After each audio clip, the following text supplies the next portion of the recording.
बिस्मिल्लाहिर्रहमानिर्रहीम। Dear students, उम्मीद है आप सब लोग खैरियत से होंगे। स्टूडेंट्स, आज की इस वीडियो में हम physics class 12 chapter number 19 electric potential and capacitor के असाइनमेंट क्वेश्चन सोल्व करने जा रहे हैं। असाइनमेंट नंबर 19.1 है a proton is injected at a speed of 1 into 10⁶ metre per second between two plates 5 centimetre apart as shown in figure. The proton accelerates across the gap and exits through the opening. Part A, what must the electric potential difference be if the exit speed is to be 3 into 10⁶ meter per second?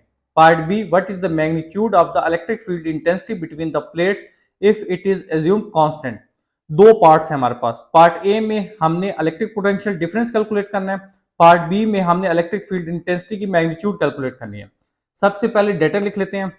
Given data है proton की initial speed given है जो कि injected speed है 1 into 10⁶ metre per second, और जो exit speed है वो बेसिकली प्रोटॉन की फाइनल स्पीड है 3 into 10⁶ metre per second. Plates के दरमियान जो डिस्टेंस है वो 5 सेंटीमीटर है, इसको डी से रिप्रेजेंट करते हैं। ऐसा यूनिट मीटर में कन्वर्ट करने के लिए 100 से डिवाइड कर दें तो डिस्टेंस बिटवीन प्लेट्स आ जाएगी 0.050 मीटर। प्रोटॉन के ऊपर जो चार्ज Q होता है वो 1.6 into 10⁻⁹ कूलम के इक्वल होता है। Similarly mass of proton equal होता है 1.67 into 10⁻27 kg। हमने पोटेंशियल डिफरेंस V कैलकुलेट करना है और electric field intensity E calculate करनी है। पार्ट ए को आंसर करने के लिए हम जो फार्मूला यूज करेंगे वो है change in kinetic energy equal to charge into electric potential difference.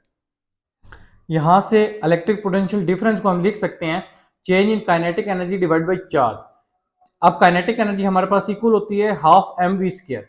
Change in kinetic energy को लिखेंगे half m v F square minus half m v I square divide by q. चूंकि mass तो same है proton का, लिहाजा half M common ले लेंगे, bracket में V F square minus V आई स्क्वायर आ जाएगा और डिवाइड बाय क्यू है। अब मास आप प्रोटॉन की वैल्यू पुट कर दें, वी आई इनिशियल स्पीड और फाइनल स्पीड जो कि एग्जिट स्पीड है प्रोटॉन की ये हमें गिवन है, इनकी वैल्यूज पुट करके स्क्वायर करके इनका हम डिफरेंस ले लेंगे, डिवाइडेड बाय प्रोटॉन के ऊपर चार्ज की वैल्यू हमें गिवन है डेटा में वो लिख दें। जब आप सोल्व करेंगे तो इलेक्ट्रिक पोटेंशियल डिफरेंस का हमारे पास आंसर आ जाएगा 4.18 into 10⁴ वोल्ट। पार्ट बी में जो हम फार्मूला यूज करेंगे इलेक्ट्रिक इंटेंसिटी को कैलकुलेट करने के लिए वो है electric potential difference equal to E into D. यहां से इलेक्ट्रिक इंटेंसिटी ई इक्वल आ जाएगी delta V divide by D. Electric potential difference delta V की वैल्यू हम कैलकुलेट कर चुके हैं। डी सेपरेशन बिटवीन प्लेट्स है जिसकी वैल्यू हमें गिवन है। तो जब आप इन दोनों वैल्यूज को सोल्व करेंगे तो इलेक्ट्रिक फील्ड इंटेंसिटी आ जाएगी 8.4 into 10⁵ volt per metre. Next assignment number 19.2 है what is the capacitance of a large 1D Graaff generators terminal given that it stores 8 millicoulomb of charge at a voltage of 12 millivolt. हमें charge भी given है और voltage भी given है, capacitance calculate करने के लिए कहा गया। सबसे पहले डाटा लिख लेते हैं। चार्ज स्टोर्ड Q की वैल्यू गिवन है 8 मिलीकूलम, 1 मिली 10⁻³ के इक्वल होता है। सो चार्ज Q हमारे पास आ गया 8 into 10⁻³ coulomb. Voltage V given है 12 मिली वोल्ट, 1 मिली 10⁻³ के इक्वल होता है, लिहाजा वोल्ट में हमारे पास वोल्टेज आ जाएगी 12 into 10⁻³ volt. Capacitance C calculate करनी है। हमें पता है फार्मूला होता है Q equal to C V. यहां से कैपेसिटेंस C इक्वल आ जाएगी Q divide by V। Q और V दोनों पैरामीटर्स हम डेटा में लिख चुके हैं, इनकी वैल्यूज आप यहां फार्मूला में पुट कर दें। जब आप सोल्व करेंगे तो कैपेसिटेंस का आंसर आ जाएगा 0.667 फैरेड। नेक्स्ट असाइनमेंट नंबर 19.3 है find the equivalent capacitance of 3 capacitors of capacitance 4, 6 and 8 microfarad connected in series. 3 capacitors जो आपस में सीरीज में कनेक्टेड हैं, तो हमने इन कैपेसिटर्स की इक्विवेलेंट कैपेसिटेंस फाइंड करनी है। सबसे पहले डाटा लिख लें। C1, C2, C3 इनकी कैपेसिटेंसेस हमें गिवन है वो लिख दी है। हमने C इक्विवेलेंट कैपेसिटेंस फाइंड करनी है सीरीज कॉम्बिनेशन की। जब कैपेसिटर सीरीज में कनेक्टेड होते हैं उस केस में इक्विवेलेंट कैपेसिटेंस कैलकुलेट करने का फार्मूला होता है 1 divide by C equivalent equal to 1 divide by C1 plus 1 divide by C2 plus 1 divide by C3। अगर दो कैपेसिटर्स होते तो 1 डिवाइड बाई C3 वाला फैक्टर्स यहाँ पे खत्म हो जाता।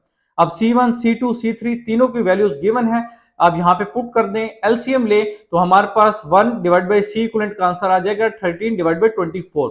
क्योंकि हमने सी इक्वलेंट फाइंड करना है, आप इसका रेसिप्रोक आप इसको इनवर्स कर दे सिंपल, तो यहां से इक्वलेंट कैपेसिटेंस आ जाएगी 24 डिवाइड बाई 13 माइक्रोफेरेड, जो कि 1.85 माइक्रोफेरेड के इक्वल होता है। Now comes to assignment number 19.4, जो कि लास्ट असाइनमेंट क्वेश्चन है इस एक्सरसाइज का। Calculate the energy stored in a capacitor having 5 coulombs और charge and a potential difference of 15 volts. अब पोटेंशियल डिफरेंस और चार्ज दोनों पैरामीटर्स हमें गिवन है और हमने एनर्जी स्टोर्ड कैलकुलेट करनी है। सबसे पहले डाटा लिख ले। चार्ज Q की वैल्यू गिवन है 5 coulomb, potential difference V given है 15 वोल्ट। हमने एनर्जी स्टोर्ड U कैलकुलेट करनी है।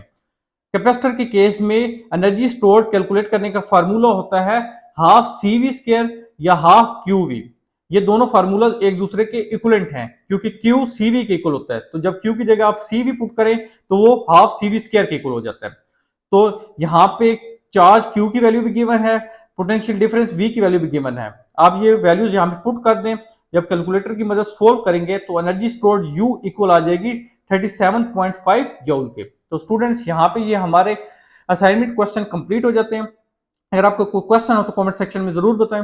वीडियो पसंद आए तो वीडियो को लाइक शेयर कर दें, चैनल पे नए हैं तो चैनल को सब्सक्राइब कर दें। अपना बहुत ख्याल रखिएगा, मिलते हैं नेक्स्ट वीडियो में, तब तक के लिए अल्लाह हाफिज।